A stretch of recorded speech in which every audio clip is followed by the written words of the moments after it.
اعوذ باللہ من الشیطان الرجیم بسم اللہ الرحمن الرحیم۔ اللہ تعالیٰ نے انسانوں کی بھلائی کے لیے بہت سے انبیاء کرام کو دنیا میں مبعوث فرمایا۔ انبیاء کرام کے آنے کا مقصد یہ تھا کہ لوگوں کو زندگی میں رہنے سہنے کا طریقہ بتایا جائے تاکہ ان کی زندگیاں آسانی سے گزر سکیں۔ انسانوں کی بھلائی کے لیے اللہ تعالیٰ نے کتابیں بھی نازل فرمائی۔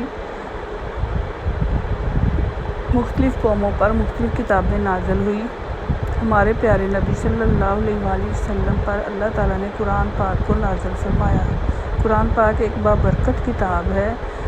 اس میں زندگی کے وہ تمام اصول بتائے گئے ہیں جن کو فالو کر کے انسان ایک اچھی زندگی گزار سکتا ہے اور دوسروں کے لیے بھی آسانیاں پیدا کر سکتا ہے اور اپنے لیے بھی آسانیاں پیدا کر سکتا ہے۔ ہمارے قرآن پاک میں بہت برکت ہے۔ اس میں دنیا کے تمام مذاہب کے لیے آسانیاں پیدا کی گئی ہیں۔ مسیحی برادری کے لیے بھی قرآن پاک میں آیتیں نازل کی گئی ہیں اور مسلمانوں کے لیے بھی۔ قرآن پاک میں مسلمانوں کے علاوہ جس دوسری قوم کا زیادہ ذکر آیا ہے وہ حضرت عیسیٰ علیہ السلام کی قوم ہے۔ اس میں قرآن پاک میں حضرت عیسیٰ علیہ السلام کے فالو کروں کی تعریف بھی کی گئی ہے اور ان کے بارے میں اللہ تعالیٰ نے فرمایا ہے کہ یہ مسلمانوں کے سب سے اچھے دوست ثابت ہو سکتے ہیں۔ اور آج میں ایک آیت ایکسپلین کرنا چاہتی ہوں، آپ کو بتانا چاہتی ہوں ایک آیت کے بارے میں۔ وہ آیت یہ ہے کہ اللہ تعالیٰ نے تیسرے سپارے میں ایک آیت نازل کی ہے کہ اللہ تعالیٰ نے آپ پر کتاب اتاری، اس میں کچھ آیات متشابہ ہیں اور کچھ آیات محکم ہیں۔ متشابہ کا مطلب ہے کہ کچھ احکام ایسے نازل ہوئے ہیں جس میں مختلف لوگ مختلف مطلب نکال سکتے ہیں، لیکن کچھ احکام ایسے ہیں کہ جس کا ہر بندہ ایک ہی مطلب نکالے گا۔ تو میرے خیال میں جو متشابہ آیات ہیں ان پہ کبھی بھی بحث نہیں کرنی چاہیے۔ جو محکم آیات ہیں ان کی پیروی کرنی چاہیے اور بحث سے بچنا چاہیے۔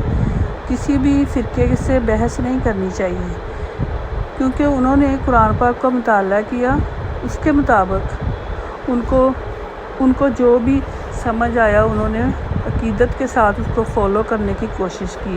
اس میں تھوڑی بہت غلطی ہو سکتی ہے۔ اور میں یہ بتانا چاہتی ہوں کہ ہر انسان کو خود قرآن پاک کا ترجمہ پڑھنا چاہیے، اس کو سمجھنا چاہیے اور خود فیصلہ کرنا چاہیے کہ اس کو کون سا عقیدہ اختیار کرنا ہے۔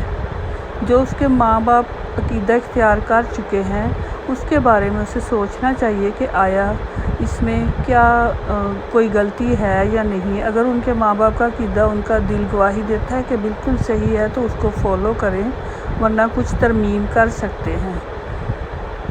کیونکہ انسان قرآن پاک کا مطالعہ اللہ تعالیٰ نے فرمایا ہے کہ علم حاصل کرو۔ اللہ تعالیٰ نے فرمایا ہے کہ جو لوگ علم حاصل نہیں کرتے ان پر بھی عذاب نازل ہوتا ہے۔ تو یہ جو لوگ کہتے ہیں کہ علم جس کو نہیں پتہ اس پہ کوئی عذاب نہیں ہوگا، حالانکہ پتہ کرنا بہت ضروری ہے، یعنی کہ علم حاصل کرنا بہت ضروری ہے۔ قرآن پاک میں اللہ تعالیٰ فرماتے ہیں کہ جو لوگ نماز قائم کرتے ہیں اور جو رزق ہم نے ان کو دیا ہے اس میں سے خرچ کرتے ہیں، اور جو لوگ جو تمہاری طرف نازل کیا گیا اس پہ بھی ایمان لاتے ہیں اور جو تم سے پہلے نازل کیا گیا اس پہ بھی ایمان لاتے ہیں۔ بیسیکلی ہم مسلمانوں کا عقیدہ یہ ہے کہ ہم ہمارے پیارے نبی صلی اللہ علیہ وسلم پر جو نازل ہوا اس پر بھی ایمان لائے اور جو ان کے پہلے انبیاء کرام پر جیسے حضرت عیسیٰ علیہ السلام اور باقی جتنے انبیاء تھے ان پر بھی ایمان لے کر آئیں کہ وہ بھی اللہ تعالیٰ کے ایسے ہی نیک بندے تھے۔ یہ مسلمان کے لیے ضروری ہے۔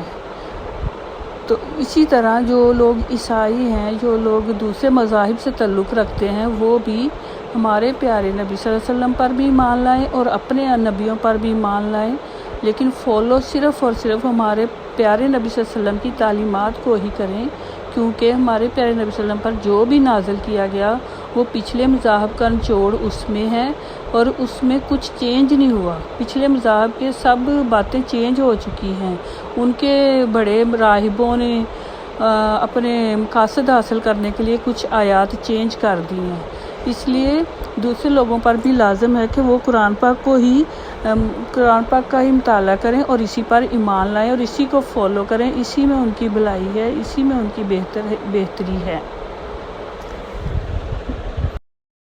اوکے، اللہ حافظ۔